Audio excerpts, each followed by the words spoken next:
தண்ணினா குடிக்கணும், தண்ணி பழம்னா சுவைக்கணும். எப்படின்னா அப்படின்னா தண்ணி பழம் பயங்கடா கொடூரமா. ஹாய் ஃப்ரெண்ட்ஸ், எப்படி புள்ளி புள்ளி புள்ளி நீங்களாம் தண்ணி பழம் சாப்பிட்ருப்பீங்க. நாங்கள் வந்து எப்படி அப்படின்னா தோட்டத்தில் வந்து எப்படி இருக்கும் பாருங்க, எப்படி தோட்டம் எப்படி இருக்கும் பாருங்க. இதுதான் தண்ணி பழம் தோட்டம். இது வந்து தண்ணி பழம் கொஞ்சம் ரேட்டு சுமாரானோன்னா நம்ம மக்கள் வந்து இதை அப்படியே போட்டாங்க, அப்படியே போய் தொலை அப்படின்ட்டு எல்லாம் ஒரு கோபத்தில் தான். நீங்கள் தண்ணி பழம் வெயிலுக்கு தண்ணி பழம் நல்லது, அதனால் வாங்கி சாப்பிடுங்க. அவங்களுக்கு தோட்டத்துக்காரங்களுக்கு கொஞ்சம் யூஸ்ஃபுல்லாக இருக்கும்.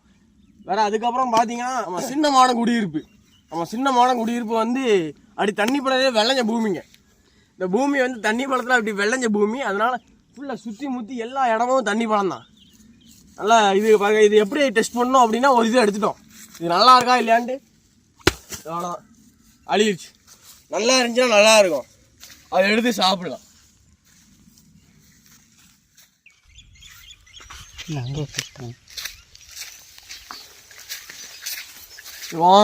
இது வந்து என்ன ஆச்சு அப்படின்னா, மக்களாகி நீங்கள் வந்து இதை ஊசி போடுறேன் அப்படின்ட்டு சாப்பிடாம நிறைய இது வந்துட்டு, அதனால் இந்த விவசாயிகள் வந்து விருப்பம் இல்லாமல் அப்படியே போட்டாங்க.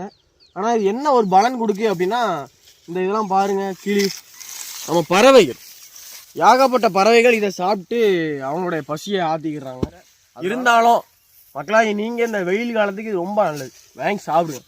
சின்னமான குடியிருப்புனாலே தண்ணி பழம் விளைஞ்ச பூமிங்க.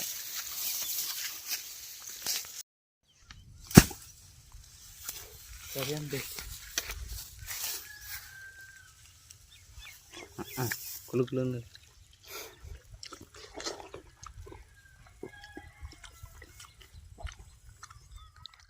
எங்க எங்க டீச்சர் டீச்சர்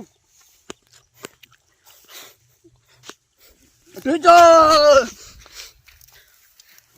தண்ணினா குடிக்கணும், தண்ணி பழம்னா சுவைக்கணும். எப்படின்னா அப்படின்னா கொடூரமா தண்ணி பழம் பயல்களா.